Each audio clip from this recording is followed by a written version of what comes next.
రసజ్ఞులైన సాహితీ మిత్రులందరికీ ద్విభాష్యం రాజేశ్వరరావు నమస్కారం. గురజాడ అప్పారావు గారు ఇతరుల సుగుణాలను పసిగట్టడంలో అందివేసిన చెయ్యి.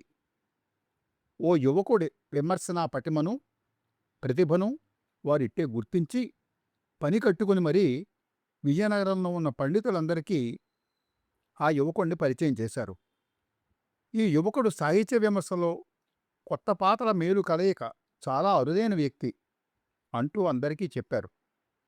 అలా శ్రీ గురజాడ అప్పారావు గారి వంటి మహోన్నత వ్యక్తి యొక్క ఆదరణ పొందిన ఆ యువకుడే శ్రీ వజ్జల చినసీతారామ శాస్త్రి గారు. బహుభాషా శాస్త్రవేత్త, సాహిత్య విమర్శకుడు, జ్యోతిష్య శాస్త్ర పండితుడు, పలు శాస్త్రాలను అభ్యసించి ఎన్నో రంగాలలో కృషి చేసిన బహుముఖ ప్రజ్ఞాశాలి, ద్రవిడ భాషల పరిశీలన, అధ్యయనం తదితర రంగాల్లో విస్తృతమైనటువంటి కృషి చేసినటువంటి మహామేధావి శ్రీ వజ్జల చినసీతారామ శాస్త్రి గారు. బొబ్బిలి దగ్గరలోని పాలతీరం గ్రామంలో శ్రీమతి వెంకటాంబిక, శ్రీ ముఖలింగేశ్వరుడు దంపతులకు 1878 జూన్ 25వ తారీఖున జన్మించారు. బాల్యంలో తన తండ్రిగారి వద్దే సంస్కృత కావ్య నాటక గ్రంథాలను చెప్పుకున్నారు. చిన్న తాతగారి దగ్గర జాతక ముహూర్త సిద్ధాంత భాగాలను, లీలావతి బీజి గణితాన్ని నేర్చుకున్నారు. పెనతండ్రి నారాయణ యతీంద్రుల వారి వద్ద తెలుగులో ఛందస్సు, అలంకారములు, వ్యాకరణము మొదలైన శాస్త్రాలతో పాటు ధర్మశాస్త్రాన్ని కూడా చదువుకున్నారు. ఇంట్లో ఎవరు ఎంత నేర్పగలరో అంతా నేర్పాక శ్రీ నడాదూర్ అనంత ఆళ్వార్ గారి వద్ద తర్క వేదాంత శాస్త్రాలను అధ్యయనం చేశారు. విద్వాన్ వెంకటరాజు రెడ్డి గారి వద్ద తమిళ, కన్నడ, మలయాళ వ్యాకరణాలను శాస్త్రి గారు అభ్యసించారు.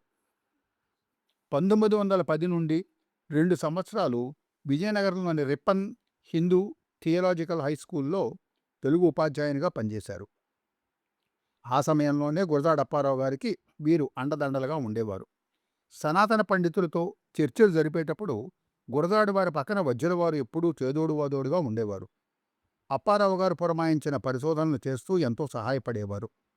చివరకు అప్పారావు గారి ప్రోద్బలం వల్లనే వజ్జలవారు వసుచరిత్ర విమర్శనకు పూనుకుని ఆంధ్ర సాహిత్యానికి ఎనలేని సేవ చేశారు.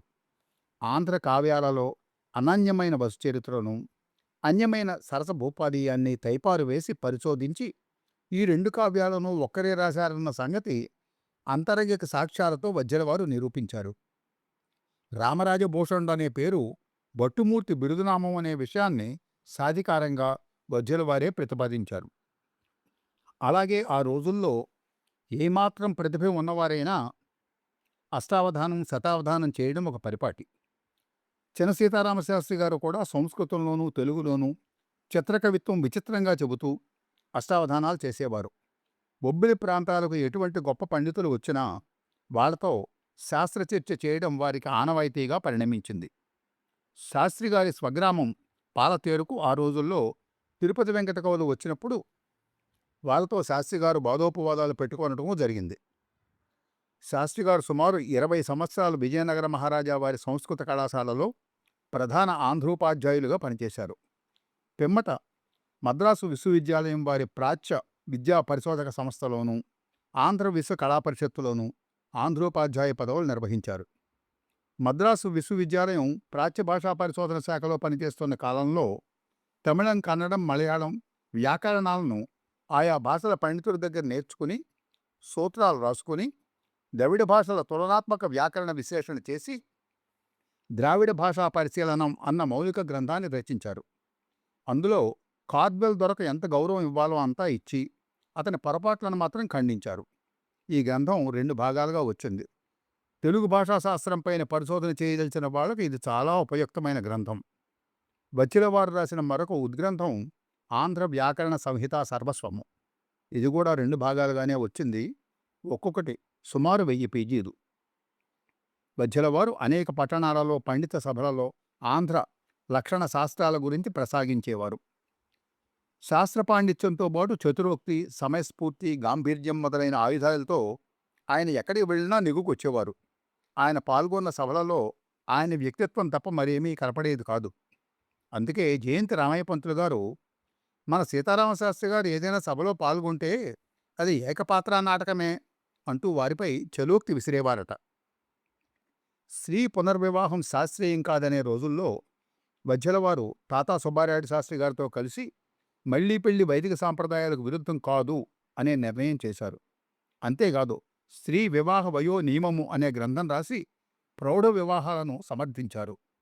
రజస్వలానంతర వివాహమే ధర్మశాస్త్రము చేత ఉత్తమము, శారదా బిల్లు క్షేమకరము అని స్పష్టంగా సంస్కరణలను బలపరిచారు. తెలుగుకున్న వ్యాకరణ దీపం చిన్నది అని తిరుపతి కవులు అంటే, ఆ గుడ్డి దీపాన్ని సెర్చులేటుగా మార్చి తానే ఒక లైట్ హౌస్గా వెలిగిన విఖ్యాత ఆంధ్ర వైయాకరణులు కళాప్రపూర్ణ వజ్జల చిరసీతారామ శాస్త్రి గారు అని ప్రఖ్యాత సాహితీ పరిశోధకుడు శ్రీ ఆరుద్ర గారిచే కీర్తించబడిన శాస్త్రి గారు తన 85 ఏళ్ల వయస్సులో 1964వ సంవత్సరం మే 29వ తేదీన స్వర్గస్థులయ్యారు. వారి స్మృతికి మన తెలుగువారందరం నీరాజనాలు అర్పిద్దాం. విషయ సేకరణకు ప్రముఖ సాహితీ పరిశోధకుడు శ్రీ ఆరుద్ర గారి వ్యాసం తోడ్పడింది. సెలవు.